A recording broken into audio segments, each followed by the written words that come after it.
Tyler with Meeple Mountain here, bringing you another piece of exciting board game news. Today it's from our friends at Nemesis Games, and you may remember this review as we talked about our game Uprising that we partnered with them to review, and it was awesome, this amazing 4X co-op game. Well, we're excited to talk to you about another expansion that is coming to the realm of Uprising from Nemesis Games. That is the Age of Titans. It's going to be coming on Kickstarter April 26th, and I got to get a pre-look at it and some photos and things like that, and I really wanted to talk to you guys about some of the standout pieces of that expansion and what I think you guys can look forward to and be excited about as you jump into that title. Now, if all this is new to you and you say, what is Uprising? What is going on? What's all this about? I'd encourage you to check out my initial review of Uprising and the first expansion, the Arch Nemesis, which we have over here, and it's going to lay out all the content questions you may have. So start there. Make sure you get your foundation if you're new, and then jump back over here and hear about the new stuff coming out. But if you've already seen that and know about Uprising, want to hear about the new expansion, then you're in the right place. So let's go ahead and jump in. And I want to talk about just some of my key takeaways. There were three really big kind of standout aspects of the expansion, really four, that I want to touch on. So we'll just kind of run through those.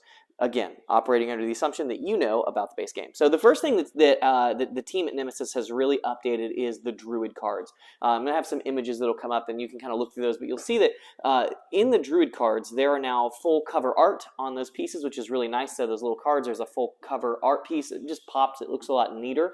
There's still your combat ability there that you would get with the Druid, but then there's also, on top of that, there's an additional aspect, which is Ether. You'll notice on the right of those cards there's a new mechanic that gives you this new currency, Ether. Ether is a dice mitigation aspect where you can spend one Ether on any of the available Druid cards if you have it there, and you can use that to re-roll your dice. It's going to help you hedge your bets and have a hopefully better outcome in those battles, because as we know, battles in Uprising can be really nasty. Speaking about dice, there are new dice in the expansion. There are a new star dice. There's a new face on these dice, the stars that are going to utilize additional abilities and mechanics on all kinds of different aspects. But one of the things that use these new dice is Mercenaries. Mercenaries are a new people that you can hire. Basically, they function as their own faction. They are not a playable faction on their own. You're not going to play as the Mercenaries, but they're going to be up for grabs to be hired in any game of Uprising by any player. So I could have a mercenary, you could have two, whatever.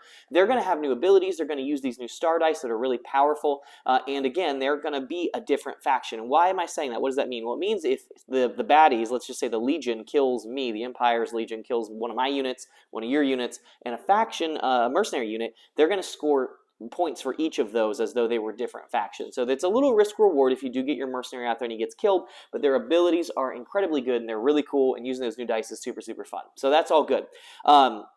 Speaking about new factions, there are new factions in this expansion. One that I checked out, was really excited about, is the Pirates.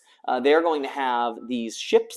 Their fortifications move around the ice flows on the map, and so they have this very mobile presence. They can bombard and use their boats and that power and to fire into adjacent regions in combat. So they can they're pirates. They roll up, hit you hard, and then run away. And so they have this really cool hit and run mechanic. Super neat, super excited to see those. The other new aspect, probably the most exciting big aspect to the game to a lot of people, is going to be the addition of the Titans. Well, we couldn't have Age of Titans without the Titans. And I assumed when I first heard that, oh, we're fighting Titans, they're going to be these new bosses. I was incorrect. These Titans are playable characters for you as a player to do, and the idea is you will get to play as a horde, playing as a Titan. So you could be something like a giant wolf that runs around and devours tiles. You're eating tiles of the map to gain points, but you're going to be this massive figure moving around the map. You're not going to have all those bases and units and all of that. You're one giant figure moving around and doing these amazing combats, and you function just like a Chaos horde would, or an Imperial Legion would, where you're going to level up and get additional dice as you have a higher level. If you take damage, you're going to tick down in those levels, all those things. So you get to play as a horde, basically, if that's enjoyable to you, and you're like, I wonder what that's like. You can have that in your game where you play as one of those units, moving around, doing really cool horde things. So super exciting. So we've talked about the big additions to this expansion, but I want to touch on one of the smaller ones that I was most excited about, and that is the Modification Chips, or modifier tokens. These are basically going to be sets for the Empire and the Chaos. which are going to be these poker chips that are going to come out anytime a horde or a legion is summoned. You're gonna ruffle in this bag. You're gonna pull out one of these chips. It's gonna be a modifier of some form or fashion to that legion or horde. So say I pull a legion out, I'm gonna pull a chip out, and that chip could be something as simple as, oh, they have generals with them. They get an extra blue dice or something very minor.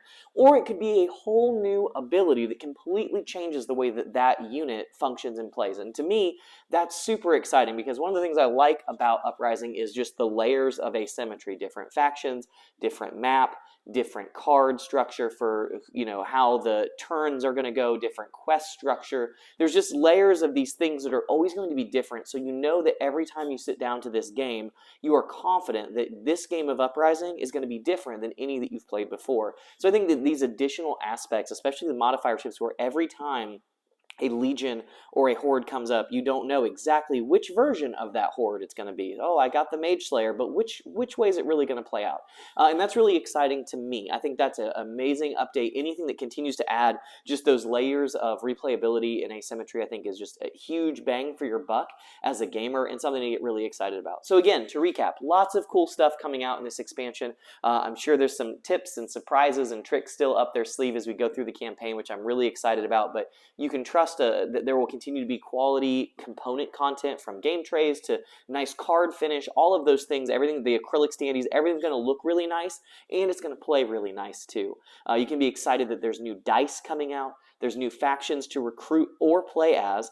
You can play as a god, a titan, walking around using those horde mechanics, rolling a ton of dice. So if you don't want to do the whole empire faction thing, you can just be a superhero running around doing things. And then again, that additional layer of asymmetry and replayability to the hordes and the legions that are summoned. So lots of exciting content. I'm really excited to get my hands on a physical type and play it out and see how it all goes. But I wanted to kind of talk to you a little bit about, show you some of the images that we have already for this and get you hyped about this new expansion, because I'm really excited about it and I think you guys will too. So thanks for checking out this little different but still good piece of content for board game reviews. I hope you'll continue to come to Meeple Mountain for all of your content related questions about all the awesome designers and pieces that are being added to this industry, it seems like, every day. We appreciate you guys, and I hope you'll continue to come back and check us out as we keep putting out content. So anyway, I want to thank you guys for that, and I want to, as always, wish you happy gaming. Thanks for checking out this video. I hope you enjoyed it. Check out these links to find some other games you might want to bring to the table. This is Tyler Williams, signing off.